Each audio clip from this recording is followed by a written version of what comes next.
Hello बच्चों, आज की हिंदी ऑनलाइन कक्षा में आप लोगों को मैं व्याकरण पढ़ाऊंगी और विषय है लिपि।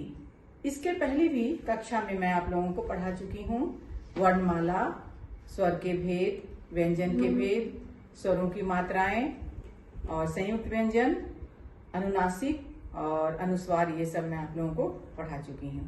आज का विषय है लिपि। बच्चों, लिपि किसे कहते हैं पता है? मैं आप लोगों को बतला रही हूं। लिपि या लेखन प्रणाली का अर्थ है किसी भी भाषा की लिखावट या लिखने का ढंग। ध्वनियों को लिखने के लिए जिन चिन्हों का प्रयोग किया जाता है वह लिपि कहलाती है। ध्वनि क्या है बच्चों? ध्वनि या अक्षर अ, आ, इ, क, ख, ग, घ, ये सभी ध्वनियां हैं, है ना, अक्षर हैं। तो इनको लिखने का ढंग ही लिपि कहलाता है।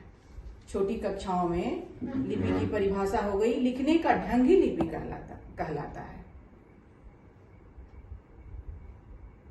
हमारे देश में अनेक भाषाएं हैं और सभी भाषाओं की लिपियां अलग अलग हैं। सबको लिखने का तरीका अलग है, लिखने का ढंग अलग अलग है। जैसे हिंदी की लिपि देवनागरी है, अंग्रेजी की लिपि रोमन है, उर्दू की लिपि फारसी है, पंजाबी भाषा की लिपि गुरुमुखी है, नेपाली भाषा की लिपि देवनागरी है, संस्कृत की लिपि देवनागरी है, बांग्ला भाषा की लिपि बंगाली है।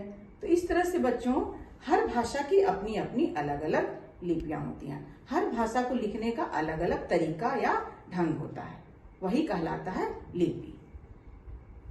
तो बच्चों, उम्मीद है आप लोग लिपि समझ गए होंगे। भाषा तो हो गई, भाषा तो आप लोग पढ़ लिए, भाषा किसे कहते हैं, भाषा के कितने प्रकार हैं, लेकिन उसको लिखेंगे कैसे? तो वही लिखने का जो ढंग है, भाषा को जो लिखने का ढंग है वही लिपि कहलाता है। लिखने का जो तरीका है, लिखने की जो विधि है, वही लिपि कहलाती है। तो उम्मीद है बच्चों आप लोग लिपि जरूर समझ गए होंगे। लिपि की ये परिभाषा हो गई, भाषा के मूल ध्वनियों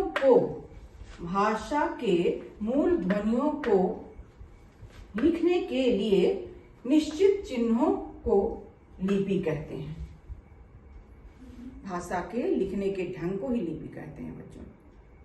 प्रत्येक भाषा की अपनी अपनी लिपियां होती हैं और भारतीय संविधान के अनुसार हमारे देश में 22 भाषाएं हैं, सबकी अपनी अपनी लिपियां हैं।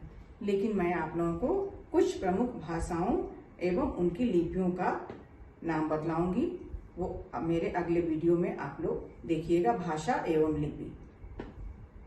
तब तक आप लोग लिपि किसे कहते हैं इसको जानिए और समझिए। आपके पुस्तक में भी दिया हुआ होगा और आपकी हिंदी की परीक्षा में भी आता है, लिपि किसे कहते हैं ये एक प्रश्न आता है। और उसके साथ रहता है कुछ प्रमुख भाषाएं एवं उनकी लिपियों के नाम लिखें, जैसे हिंदी, पंजाबी, फिर अंग्रेजी, उर्दू, गुजराती, 4-5 भाषा दे दिए जाएंगे और कहा जाएगा कि उनकी लिपियां लिखें। तो आप कॉलम बनाकर अच्छे से लिखेंगे भाषा एवं लिपि।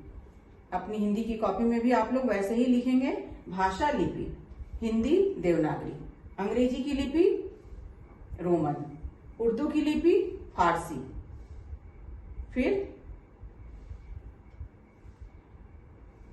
इस तरह से जितनी भाषाएं हैं सबकी लिपियां आप इसी तरह से लिखेंगे उत्तर में। तो समझ में आ गया बच्चों? उम्मीद है आप समझ गए होंगे। धन्यवाद बच्चों।